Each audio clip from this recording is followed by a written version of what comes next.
live. And J Mac, how are you, brother? Yeah, no, I'm good. Yeah, just working away here in the office. It's good fun. Plenty to do. Nice. What are you focused on, young man? Got a few things going on. I'm just setting up all my to-dos for the guys when they're back and sort of streamlining that so it just rolls into every job. So, yeah, it's been good. And yeah, also started with Build Exact for pricing. So me and my project manager been sort of learning that together over the last week or so, which is good. Nice. How's it going? It's good. It's a lot of stuff to input and put in there so that we've got our cost codes and things. But it's one of those painful things you just got to do once and be done with it, which is good. And it can update supplier costs pricing wise, because we all know that's going to go up over the next few weeks. Oh, yeah. So it's good. I don't have to manually enter all that stuff in again. It just will update when they send me the new costs. Awesome. I love it. All right, so let's crack into it. What today is about is basically last year when we had the lockdown, Armageddon was coming. We didn't know if work was going to fall off a cliff or what would happen. And today we know that the economy's bounced back stronger, demand is up a truckload. And it's really thinking about how you come through this over the next sort of 30 days or so to really position your business to crush it on the way up, particularly with hiring, price rises, materials, and making sure that you're, got the right guys to be able to fulfill your projects. So we want to make this as interactive as possible. So yeah, whenever you guys have a question or anything like that, type it in and we'll unmute you and we'll crack into it. All right, so we want you to walk away with at least 3 actions today of what you can do to go forward. And Peter, if you could just adjust the next slide, please. Hey, who's that handsome guy? A fine young gentleman there. Oh, yeah. Nice. So typically when something happens, it's not negative or positive, it's how we think about it. And so I think Russ had a guy, one of his key foremen, leave last year. And, Russ, what was your mindset then?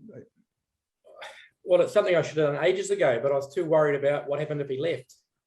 The impact of that one particular guy on the rest of my team was huge. He didn't actually realize that till it actually happened, So I got myself in a mindset of worrying about what his input and what he was doing, but I didn't get in it, because it's not just about the building on the tools. It's not just about on the tools. So it's the overall impact that one player has in your team. And yeah, that was really interesting, and I procrastinated, didn't make the decision early enough. And I think we all do that at times, and we've all done it. And it's how do you stop that procrastination? And like you say, Marty, from this lockdown from the last one, man, we know that we got a lot of work to do in the future. So it's totally different mindset. Well, not needed, but we can be really positive. We can put the doubts away now, and the doubts. 100%. And at times like this, people typically either one or two places. You either contract, go inwards, be reactive, think the sky's falling, or lead. Reframe this as a great time to put systems in place to take advantage of the demand and hire the right people and basically build a resilient business as you grow. Peter, can you change the slide, please? Thank you. So I guess, how resilient is your business? So when I mean resilient, what I mean is, how systemized is your marketing? Like, do you have 6 to 12 months worth of work booked out? Are you constantly coming in above 20% GP on your projects? Have you earned the right to grow? Like, do you get within 5% of the labor hours on each job? And lastly, do you understand the levers in your business to adjust the numbers and improve your profit, cash flow, and margin? So I'd like you to rate yourself, give yourself a rating now, type it into the box from either 10, I'm the man, or 1, the business isn't very resilient.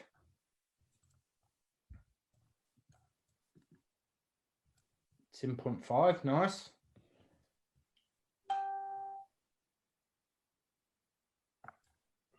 Come on, John.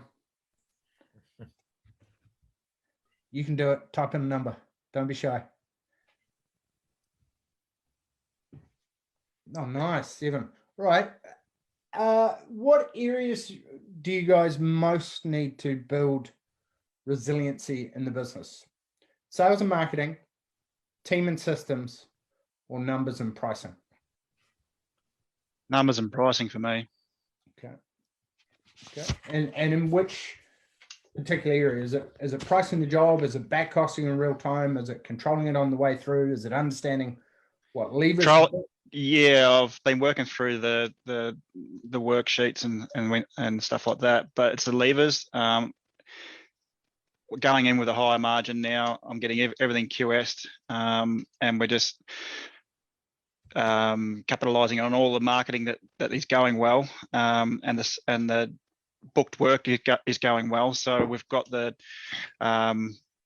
funnel working, so we can start to tighten the screws a bit during the projects, and come out with a better GP. Awesome. And not miss stuff along the way, obviously, with QSing. Yeah, 100%. And are you doing the pricing yourself, or how are you doing your QSing? No, I'm outsourcing my QS now. Mm-hmm. And how's that going? Really good. Yeah, we've got a pretty good relationship with our QS. They do all of our every project now. Everything gets QS'd. We then take those numbers and put them into our construction proposals. So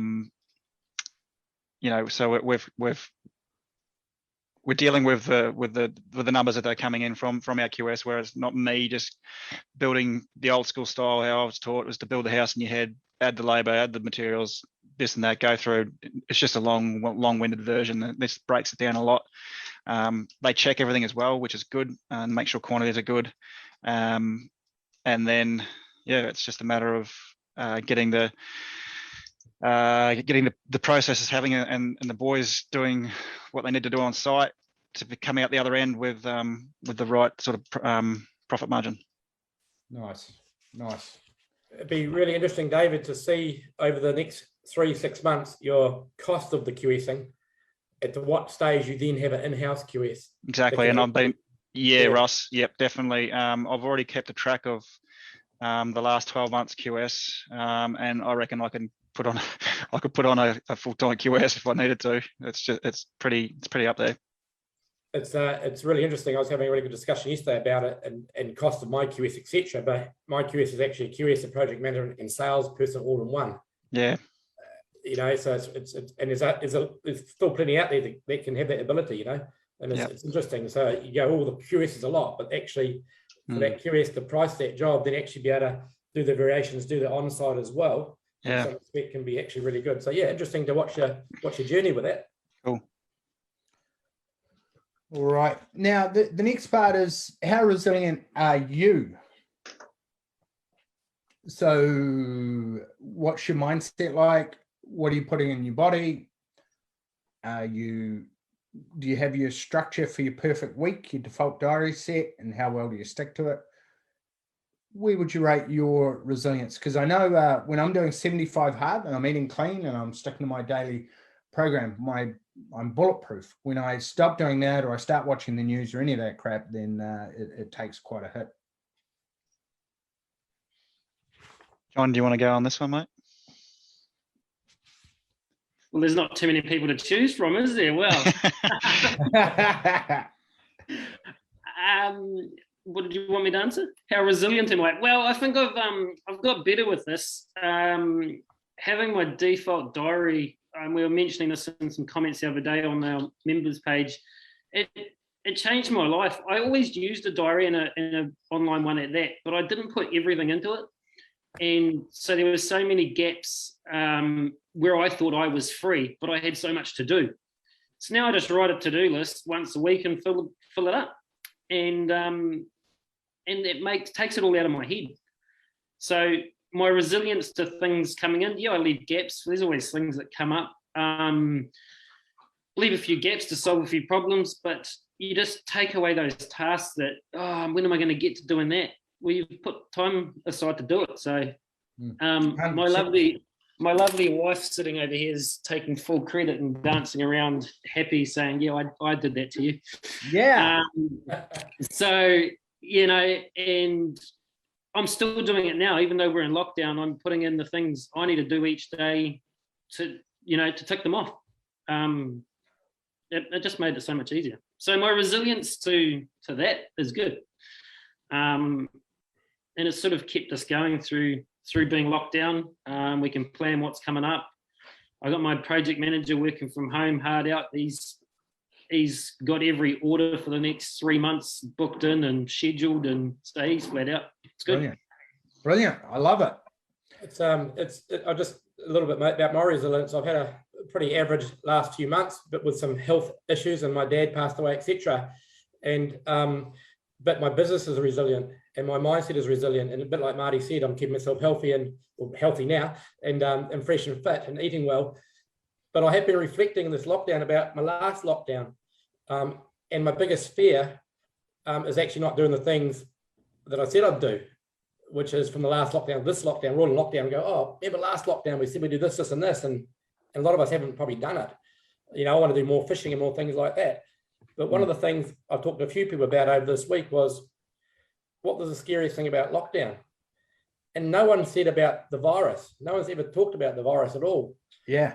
They've always talked about, shit, my business and my money, I've got no money coming in. But to be honest with you, if you follow some of the TPB rules and guidelines and we help you, that's probably, in my mind, one of the easiest things to do. it's about taking time out to do things for yourself, you know, and that's what I've really reflected on. And my mindset's very good. The business is the least of it, but I've been doing it for a while, and I do follow those guidelines and got good processes, you know. So it's interesting, when you think about the virus and how it impacts on us. None of us are really worried about the virus. I mean, hey, in the back of our mind, surely, but we're all worried about our businesses. But the steps leading up to this, we haven't sometimes done things particularly well. So it's a really good time to reflect on what we're going to do after this lockdown, you know. Which is what I'm doing at the moment, which is actually quite, it's pretty, it's also, it's good stuff. Yeah, just on the virus, are you guys vaccinated, or are you going to get vaccinated? Yep. I'm booked in. So yeah, my local doctors or whatever. So it's not till early October, which I can get in there. Yeah. I've got my second one today at 11 o'clock. So I've just missed it, but I'll do it afterwards. How'd it go? Yeah, good, thanks. I had a coffee and a chocolate chip biscuit instead. I'm sure that'll work. It'll be fine. David, did you notice any I'm vaccinated. Buddy, just coming in there. Apologies for getting in late. I don't know what I did there.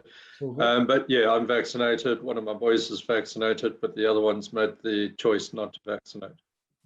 Yeah, sure. And did you notice, I don't know, because I'm going to go get it next month as well, same as John. And I'm just wondering, how far apart did you space them? Did you notice any? I mean, in terms of after the vaccination, I had a sore arm and a bit of snivels and what have you, but nothing sort of major. My wife is a clinical pharmacist, so we, instead of the 3 week, she very clearly stated no, that we should be at 6 weeks intervals, based on the efficacy afterwards. So we're waiting on the second one, but we'll obviously wait I think it's 4 weeks time now for me for the second one. But I've had the first one. My one guy has had both. Awesome. But the other one, he's made a choice not to. So. Yeah. Sam Clooney won't need to get vaccinated though, because he's in the peak physical condition, being a young buck, and I don't think anything will affect him. Oh, you're on mute, Sammy. They're targeting the young fellas, so we're the ones at risk at this one. Oh, really? Only being young fellas. Yeah. I got my first vaccine. I have. Oh, nice. Did you notice anything? What, like did you grow a second head or? Not quite right now. Superhuman strength? Yeah. No, it's been an extra finger. I had to lead role, to be honest, be the role model, because couldn't really afford the extra paperwork for all the ones that are not that willing to take it, despite having to not discriminate.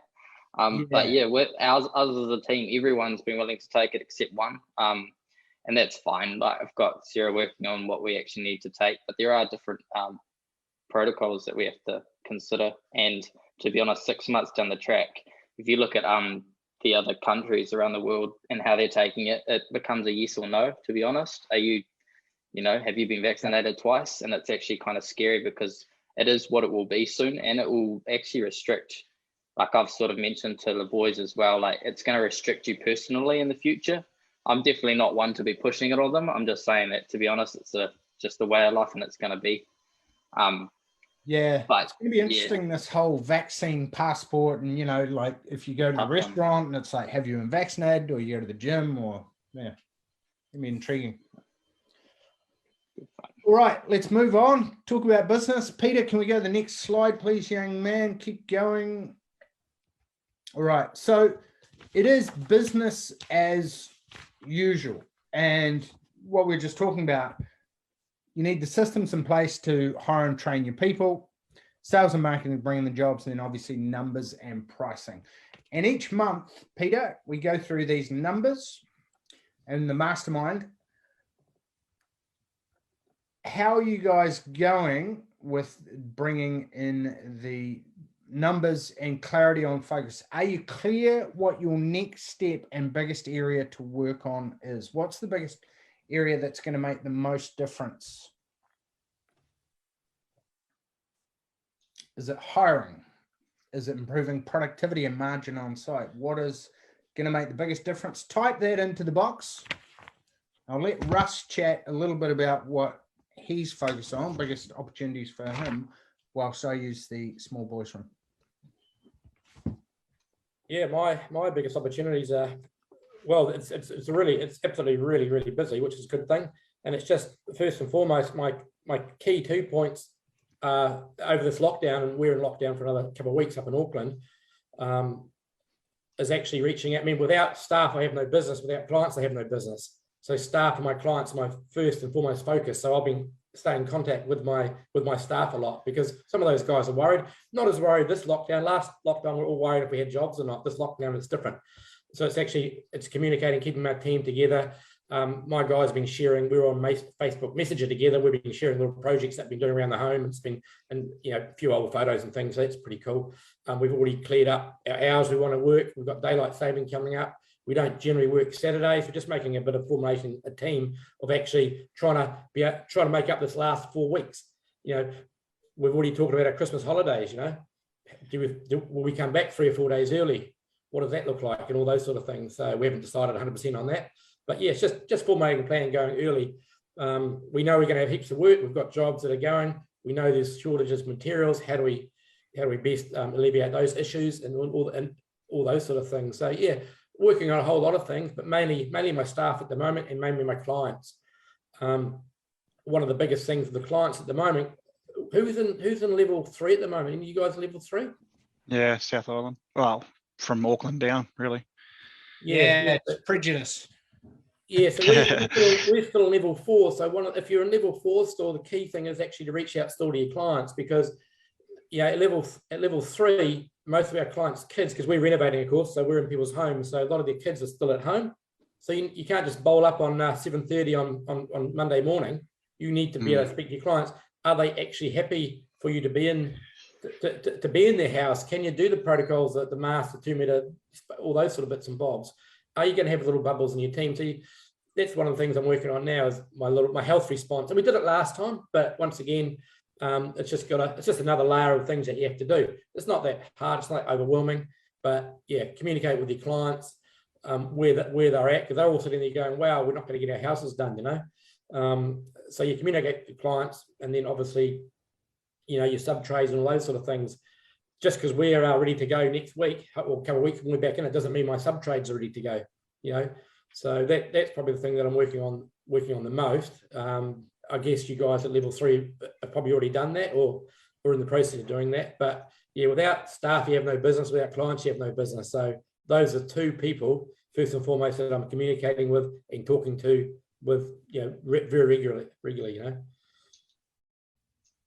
So hiring is a big focus, and we've just been doing a updating a training on hiring, perfect diary for these people, how to run a constant hiring system. Would that be helpful for you guys if we were to do a specific hiring training on that in a couple of weeks? Yeah, absolutely. Awesome. Yep. Awesome. We've been actively trying to hire since our start of the year. We've always got our Facebook pinned to our Facebook page is a job application. On our website, there's a careers page, that sort of thing. And I think where we live, we're a little bit more isolated than the city folk, being not far from Christchurch, but we've still got that, and we always will have that lack of depth when it comes to qualified tradespeople in Hanma. So we've had to, make our own progress, our own systems on the fly when it comes to hiring. So it's just a challenge. Even people in the bigger cities are finding it hard to get staff because there's such a shortage in the country overall at the moment. So it's not just a rural problem; it's a national problem, and we need to sort of make some sort of roadways into getting some more qualified staff. So looking at apprenticeships, it's a long-term investment, but apprenticeships are going to be vital for this country, for New Zealand in the coming years.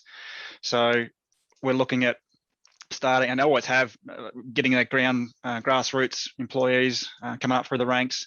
But like everyone else, we need qualified guys to come and take care of some of the pressure that's on the sales board here, because the work demand's not slowing down. That's for sure.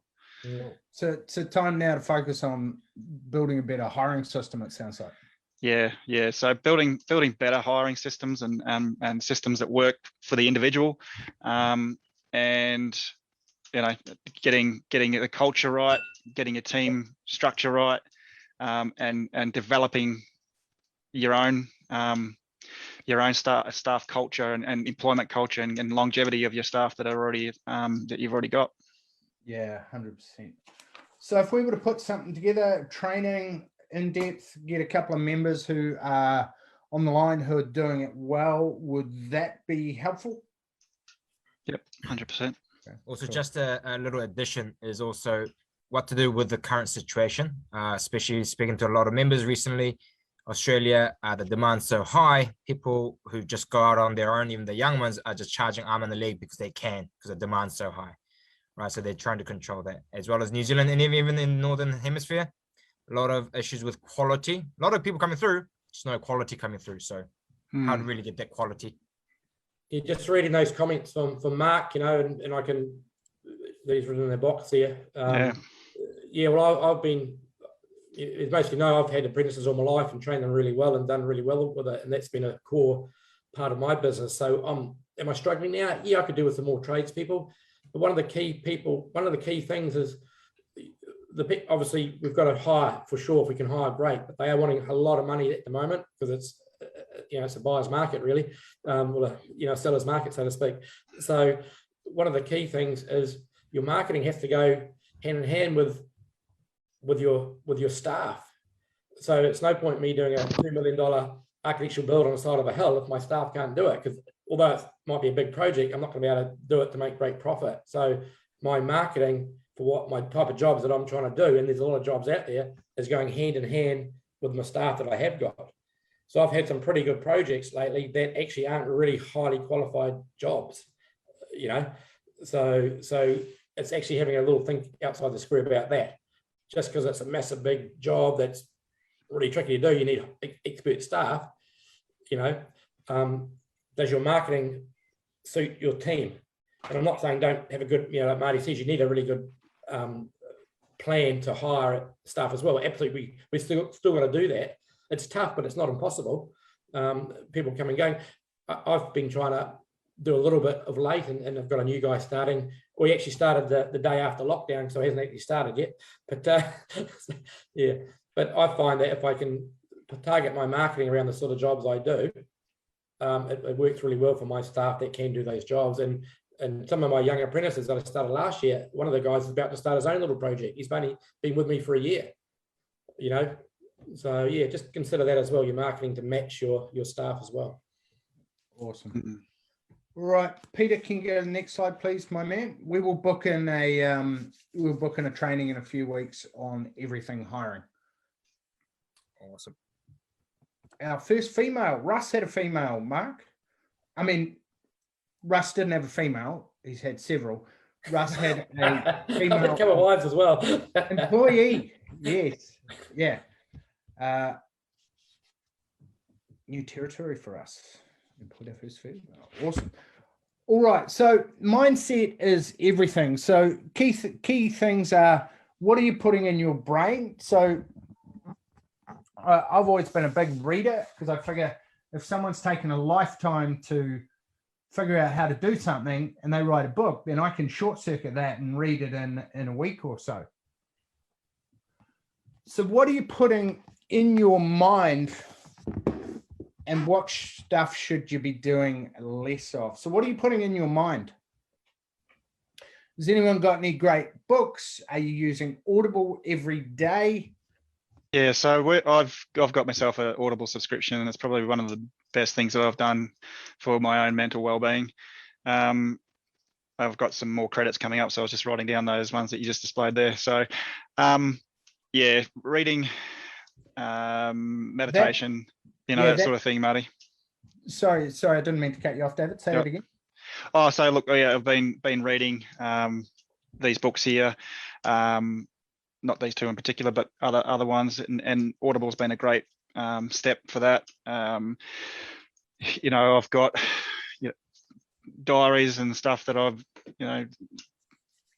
using to get all my stuff out of my head and into processes and things that I can see. And meditation in the morning has been good. Got a bit lax over level 4. So the sleep-ins sort of took over, but then again, my habits changed a little slightly with the forced holiday. But yeah, being mentally tough can be a challenge, but it also can be quite bloody rewarding, really, to watch yourself break out of your shell. And I think and it reflects on my staff as well, because I get the emails and the newsletters from some of these authors and things that put out newsletters after the book, and I send them off to the staff every week, with some really good mental practices and things like that. So they enjoy it. They respond to it well as well. 100%. This is a brilliant book that I'm reading at the moment, Legacy, about the All Blacks. It's really about leadership. Oh, I don't want to know about them. Hey, that's it, digger. The Wallabies are hardly going to write a book. No, that wouldn't be worth the paper that's written on at the moment. Yeah. This is a brilliant book, The Great Game of Business, 100 Best Business Books of All Time. I'll put some photos up of these. This Tim Ferriss one is, I wish I'd got it on Audible. It's ridiculously thick. But he interviews people like Arnold Schwarzenegger, almost every successful person you can think of, Roger Federer, and then he gets them, Scott Adams, who created Dilbert, Seth Godin, Tony Robbins, and he gets them to say, what's your best strategy for mindset, fitness, yada, yada, yada. So it's absolutely brilliant. Highly recommend giving it a crack.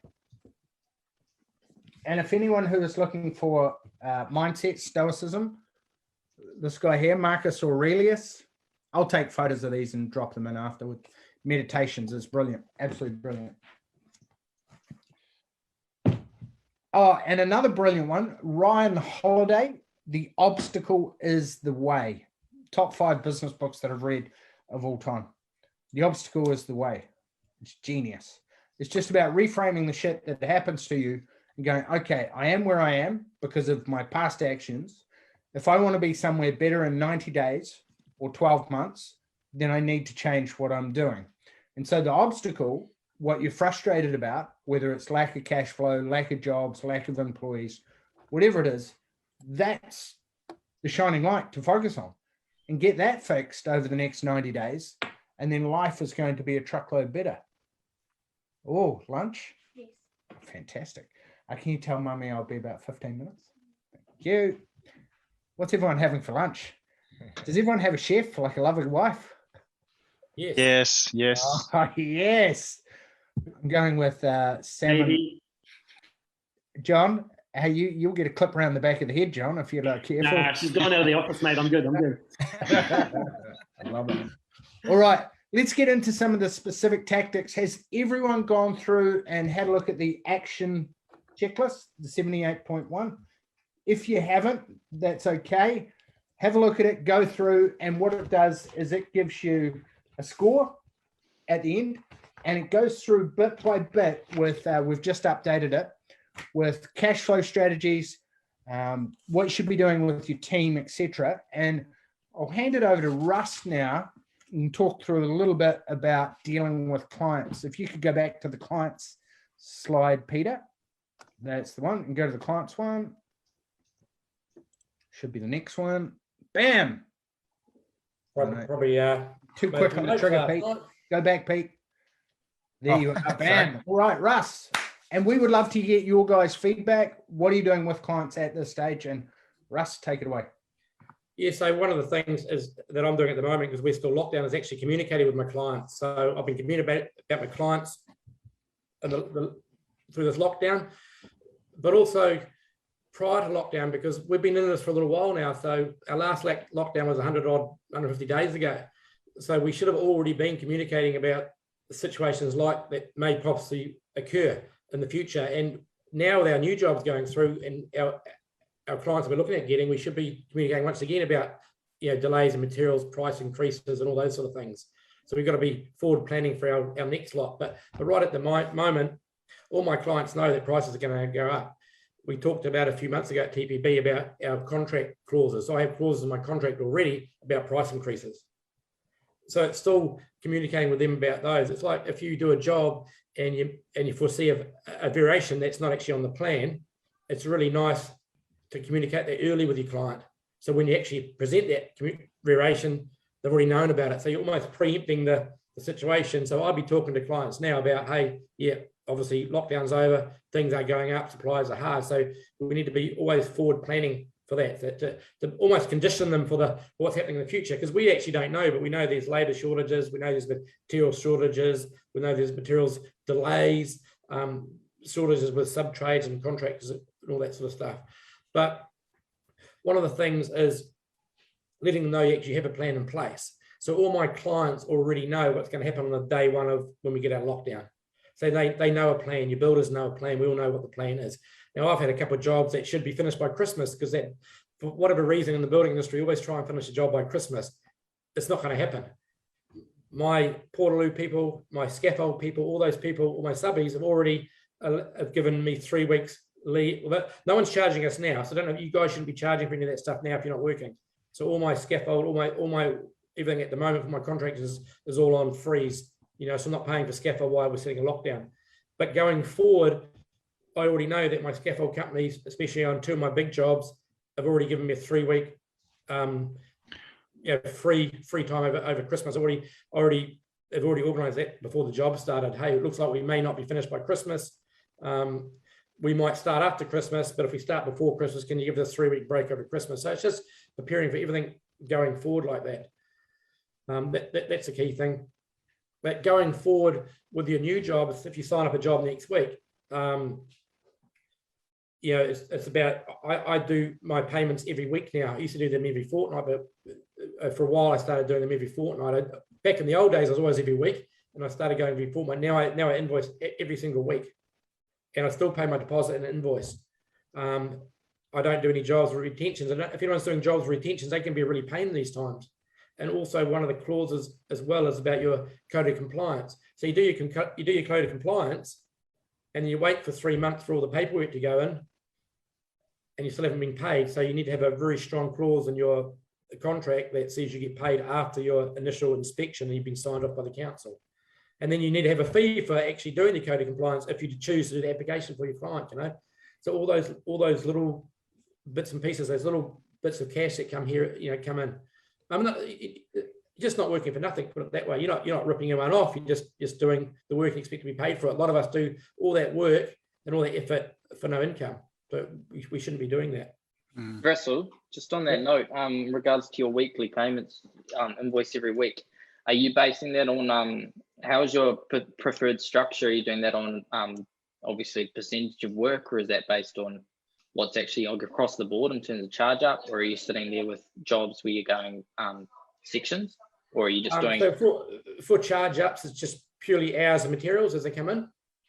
Yeah, that's pretty straightforward. And if there's any variations, they're signed off, of course, before they happen, before they start, and that's just charged out. With the other jobs, we're just doing a percentage of the work. Never used to. I used to just have a flat fee, but I've worked out now quite a good way of doing a percentage, and it's actually quite easy. One of the key things you have to also work out if you're doing charge up is your sub trades.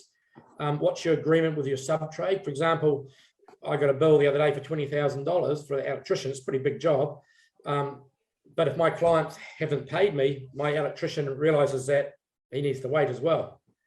Because if your client hasn't paid you and you've got to pay your invoice on time, what's happening? So your electrician or your plumber or someone, your subcontractor gives you an invoice, but you haven't done your regular invoicing to your client, well, then you're liable for the subcontractor, not the client, because your contract's with you.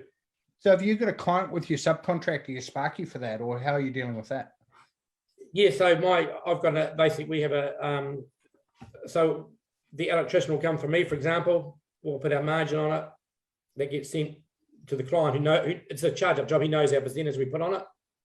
But if I haven't done my office work and sent my invoice out to the client for the electrical work, I'm still obligated to pay the electrician. But we have a standing agreement that he'll get paid when we get paid. So and he's my regular electrician I've used for years. So it's quite a good thing, But what it means is that, especially over lockdown, my office lady's not here. She had to get organised yesterday and get all those invoices out to my clients. Mark Taylor might have a question on this. Mark, can you hear us, Mark? Come in, Mark.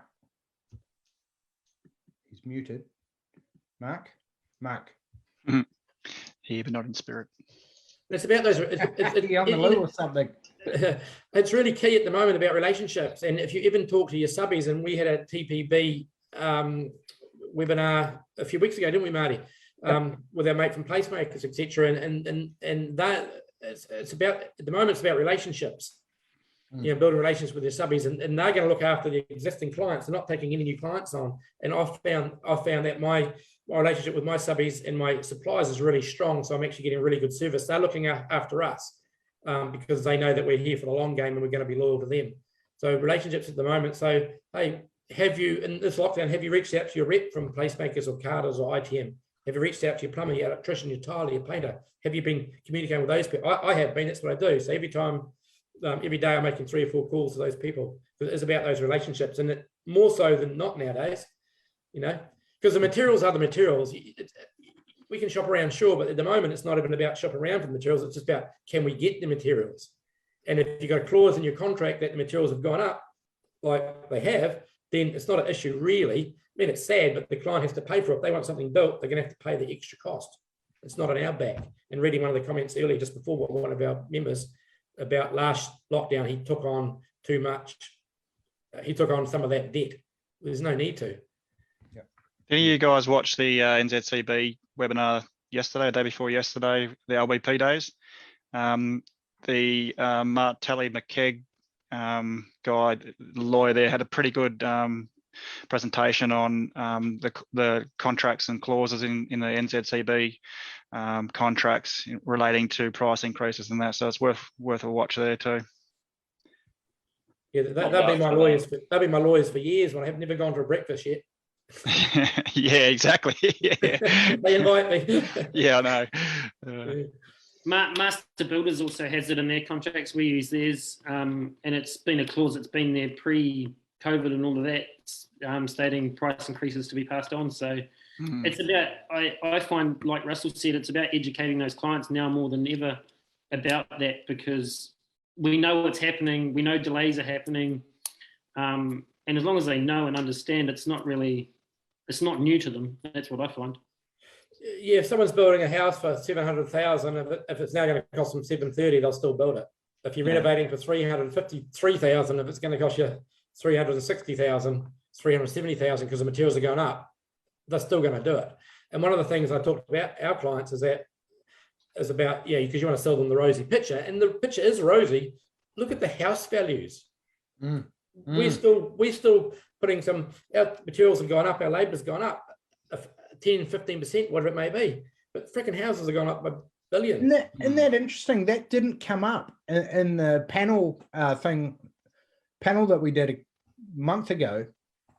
That didn't come up. That's a great selling point. That I'm always telling my clients.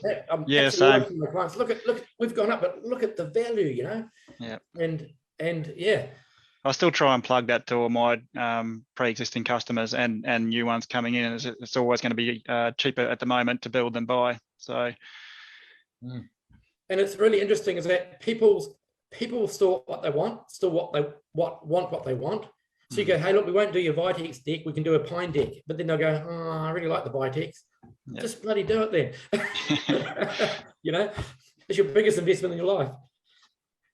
Yeah, Mark's got it's funny, I had a client that had a cost price of 900K, needed it reduced to 700K, then he decided to wait. That same house is now 150K extra, and he has to wear the cost he wishes he built last year, and now wants to go ahead as soon as possible. Yep, I got one like that too. Yeah, the good thing is it'll be another year or two, it's going to be more anyway, so he's saving himself now. Exactly. Well, that's the thing, did right. Yeah. All right, Peter, let's skip ahead, buddy. We're right, so marketing, obviously, it's a different environment at the moment. Key thing with marketing is if you've got a truckload of leads coming in, you can pick and choose the right kind of jobs. You can get booked out in advance. You can charge a higher margin. And the biggest thing is to improve your message. So make sure that you've got those 5 key concerns covered off, John McKenzie, when you are marketing to your clients. So trustworthiness, and show them the systems. Communication, how you're going to communicate. So what's going to happen before the job, communication beforehand, during the job, are you using project management software, etc. Quality of workmanship. So if you happen to have a bunch of Master Builders Awards, or you happen to have great systems, testimonials, etc., show those and really show the skills that your team has to deliver these projects. Well, John's buggered then. What's that, mate? John's buggered then. Hey, don't be like that. Oh, dear. Come on, Russ. Come on. All right, mate. Don't be like You've that. still got to do my office lady's deck yet. So case studies. It just you went don't have any case. What's that? John, I've actually got some small jobs that I need done around the house. If you got nothing better to do and you'd love to pop around one day, I'll give you Russell Clark's email address. My partner's just set up a new business. He's perfect for you, mate. She Property Care. It's all online, ready to go. Oh, perfect. Thank you. Are you going to turn up and price the job? No, it's woman only. Perfect. Yeah.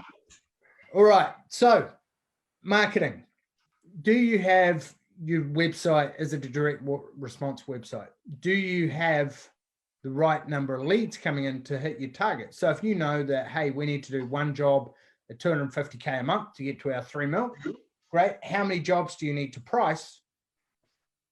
And how many leads do you need to get those priced? So do you need 10 leads to price 3 jobs to land 1 contract at the right margin and the right size?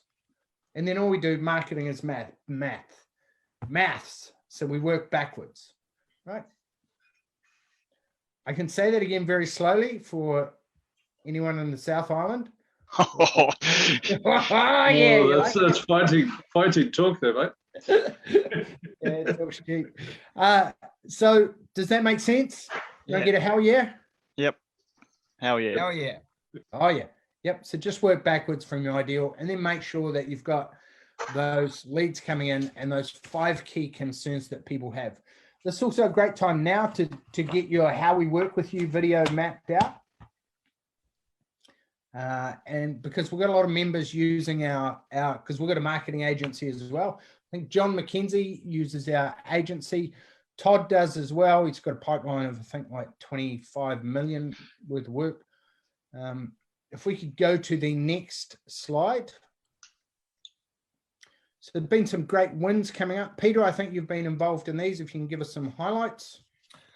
Oh, yes. So I've been speaking with quite a lot, speaking even with Jasmine, David's office, spoke with Alan today, spoke with a lot of these other members. But during these lockdown times, knowing that, hey, we're stuck in the office, we have to work on the business, it's a great way to actually really look at your processes. And as you can see, there have been quite a lot of wins, starting with stop doing list. And I'm going to repeat this every week. Stop doing list. We need to revisit. What are you doing right now that you shouldn't be doing? But by doing that and getting some time and can progress through the program, but also just within your business, just get all these wins. We've got a lot of new members here. Nick Foster, $2 million contract, not signed, but going through the process. Daniel Hemmer's second paid professional service job ever. He's never actually been able to do this. He's confidently doing it. And by doing the marketing that Cam has put in, he's got 14 awesome leads. And out of them, 4 really good ones at $4, just over $4 a lead. But we've got all these wins, and we asked them to put it on Facebook. So go in and look at it, but also post your wins, personal and professional, guys. This is what we do it for, and from all over the world as well. So let us know, Sam. Let us hear what your wins have been, especially hopefully after lockdown. We can see more pictures of the hunting as well. Big St. Helier's job coming up for Sam soon. Adjust the fence out the back, put a new umbrella up out by the pool. My wife does a mean salmon omelette. He can come quote it for you. Your professional service was what, 5,000, was it, Sam? Oh. That's it. I'll do a quote for it. Yeah. Any put together tables or anything? Make sure you get paid for that quote though. We've had some good ones though. We've been pushing pretty hard. Management team more than anything. I've been full time on the computer regardless, and awesome, amazing. So we've got systems ready to roll out. It's been interesting because for the last few weeks we've been prior to lockdown we were working quite heavy as a team on our team culture.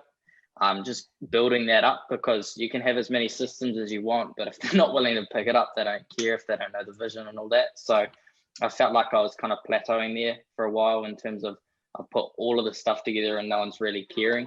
And we got into a real good momentum and we were holding that, and then we've hit lockdown just like that, and we were just like, okay, we can't lose this. And we've been pushing pretty heavy, doing Zooms, and momentum's been awesome, doing apprentice meetings that I've been holding and making sure the boys are uploading and all that. So it's been a pretty good vibe for such a, I guess, a bad time period. And we're just so excited to get back out there and make sure we can make up for this downtime.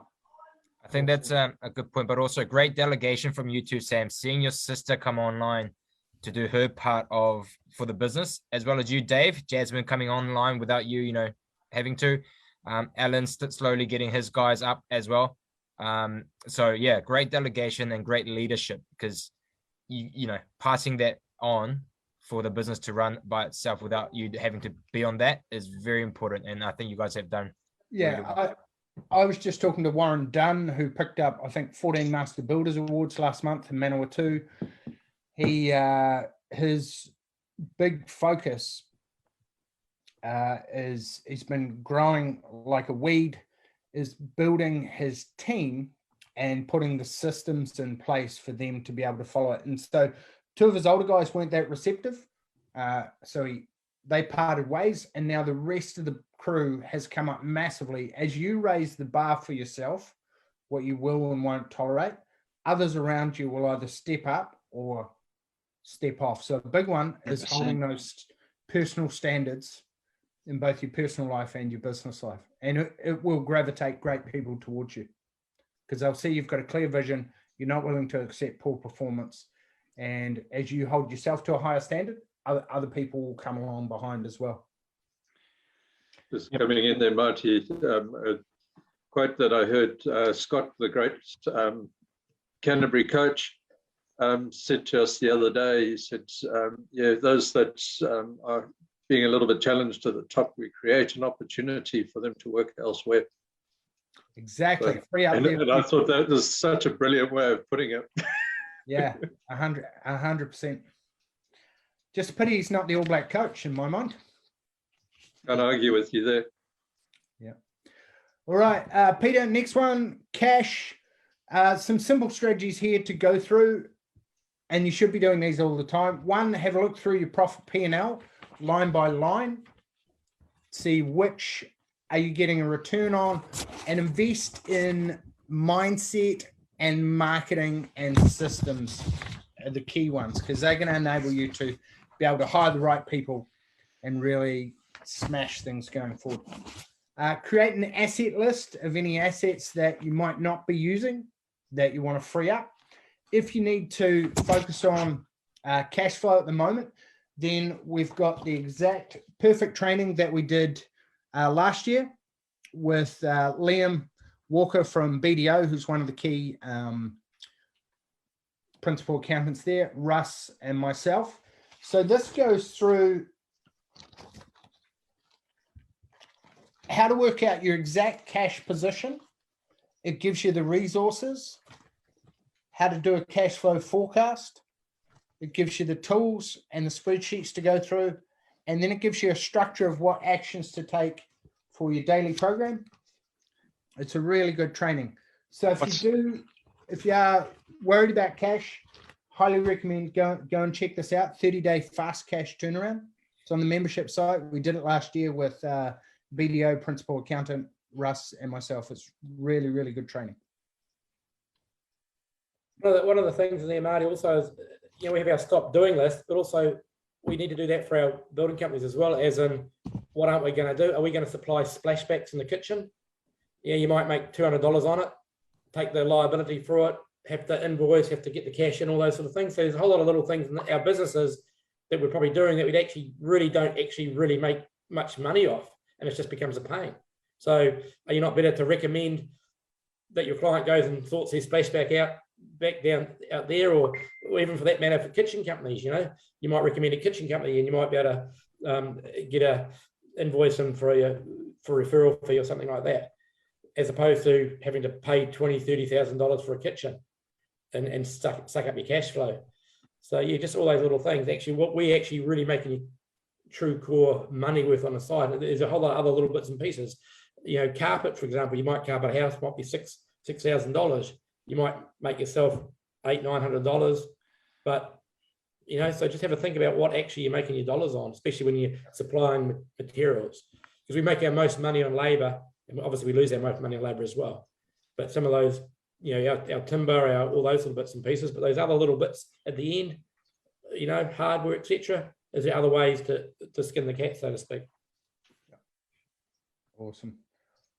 Mark is asking about the marketing agency. Mark, if you want to talk to Cam or John McKenzie or Todd Flashman, or I think we've got about 35 people using the marketing agency.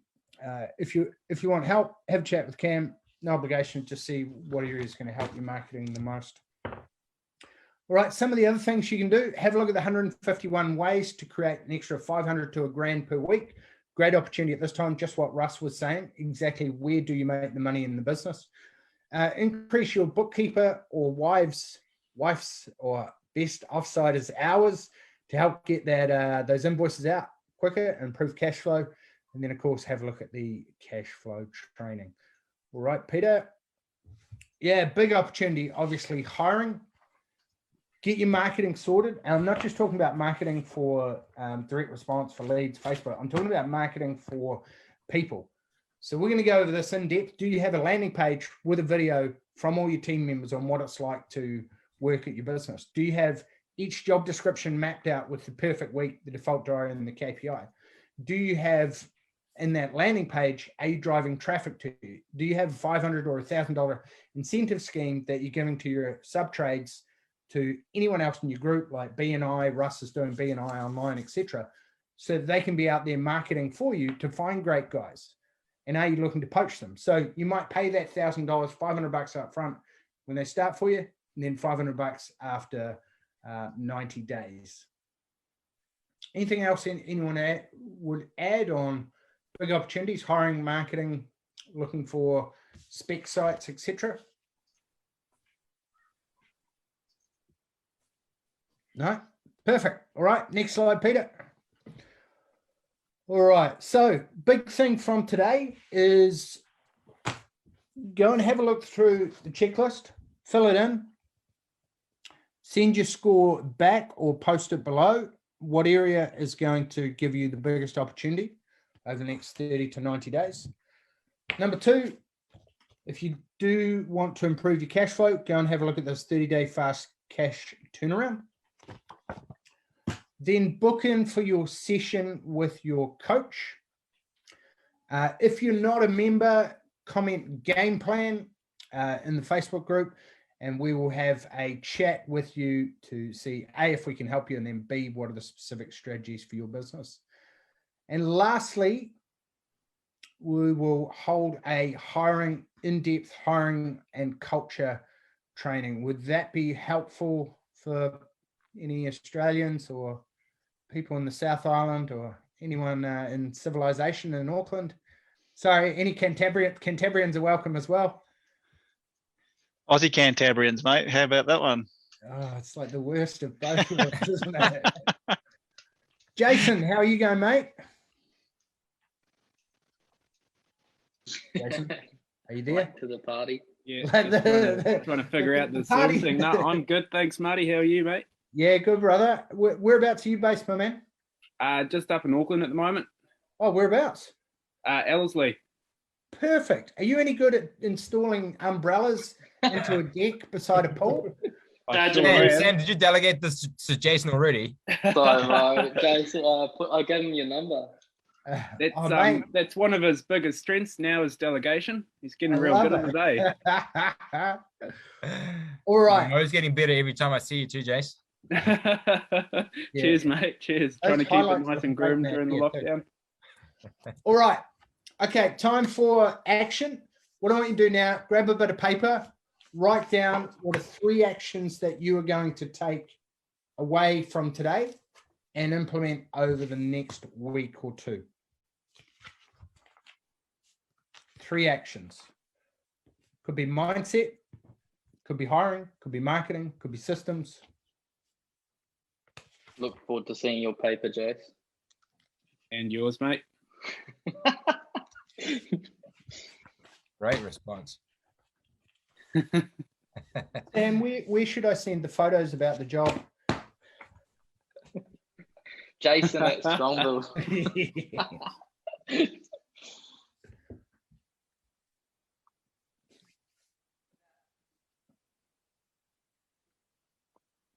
All right, David. David, you've done very well for an Australian. You've got 2 out of 3. Oh no, you've managed to get 3. Fantastic. I just didn't know how to put them all in the one passage, Marty. That's all. Okay. So what are you going to do, David? So, a fast action checklist, 30 fast cash turnaround, and like Russ said, I'm going to track my QS costs over the last 12, 18 months, and apart from trying to hire new qualified builders, I will look at in-house QS. Awesome. Love it. All right, who else can type? Surely we don't just have the smartest Australian from the deep south with us. Mark, PA hiring. Yes, awesome. If you don't have a PA, then you are the PA. It's a great saying. Office setup, awesome. And staff training, nice. Come on, Sam, where's your list, mate? Number 1, job in St. Heliers. Number 2, install umbrella. No, my list would be the 30-day fast cash. I think I'm on mute. Fast cash turnaround, and I definitely need to get back on the Zoom with Owen. I've been terrible, and so is he. With your team or with webinars or what? No, just catch up. Sure. Realign. Okay. Right, Alan, what do you got there, Mr. Cantabrian? I'm not Cantabrian, but anyway, we Lenham, but we'll support Canterbury. Lenham. So hiring, so still trying to source PA, staff training and marketing, getting that more streamlined. Awesome. And what sort of marketing? Online, website, Facebook? Facebook, and then also start updating the website. So getting that actually looking better. Awesome. Have a session with Cam if you want some tips and a nudge in the right direction. Mr. McKenzie, listen to more Audible. What are you going to listen to? Yeah. Well, I've been listening to a bit of Audible, but not too much in the last couple of weeks since I've been in the office here. But some great ones I have listened to was Profit First for tradies. I'm about halfway through that, which is fantastic. And the other one is Extreme Ownership. I listened to that a while back, about 2 months back, and it's been a great one of just taking ownership of decisions and things that go wrong. You sort of put it back in your own court and go, it's my problem to sort out. So instead of blaming people for problems, there's something you can do better to teach them. Yep. I found that great. So listen to some of those ones that you've said today, Marty, and some of the other members. So there's always more to listen to. It's great when Atomic Habit. Yeah. Okay. I'll have a look at that one. I did Extreme Ownership and then Atomic Habit straight afterwards. Go line, leadership, but also ownership, and then start making the changes. Yeah, I just downloaded that one, Marty. Awesome. Yeah, it's I'm about halfway through it. It's brilliant. David, you'll love it. James Kerr Legacy. I just got that as well. I don't know if it's the same one though. Oh, this is the upgraded, bigger. That's big the actual signed bloody copy. Yeah, exactly. Yeah. Yeah, I really enjoyed that. I really enjoyed that Atomic Habits. In fact, my New Zealand women's roller hockey team who I coach have all got a copy and they're all reading it. Oh, awesome! Those 1%ers, you know, and it was based on that. Well, you got to read a bit about the British cycling team. It was so cool. So yeah, they're all reading and read that book. It's actually quite cool. Mm. And lastly, Mark is changing the model. Next level of management, give them all apprentices, creating 3 teams, and they're all keen to step up. And this will be a key focus for the next few weeks and months. All right, guys. I hope you've got some great strategies to get on with today. Have a look at the trainings, reach out for help, book in for the sessions, and I look forward to seeing your wins. And let's get out there and smash it. Thanks, Marty. Cheers, guys. Cheers, thanks, David. guys. Cheers. Thanks, Marty. See you, See you guys. Cheers, John. See you next Tuesday. Remember, Sam. Just remember, guys, we are so fortunate. We don't own a cafe. We're not airline pilots. We're in an absolutely primo spot where we're construction business owners, and we're so lucky. We're very fortunate. I have no complaints. No, cool. Right. Appreciate you guys. Thanks, Russ. See you later. Bye. Cheers, guys.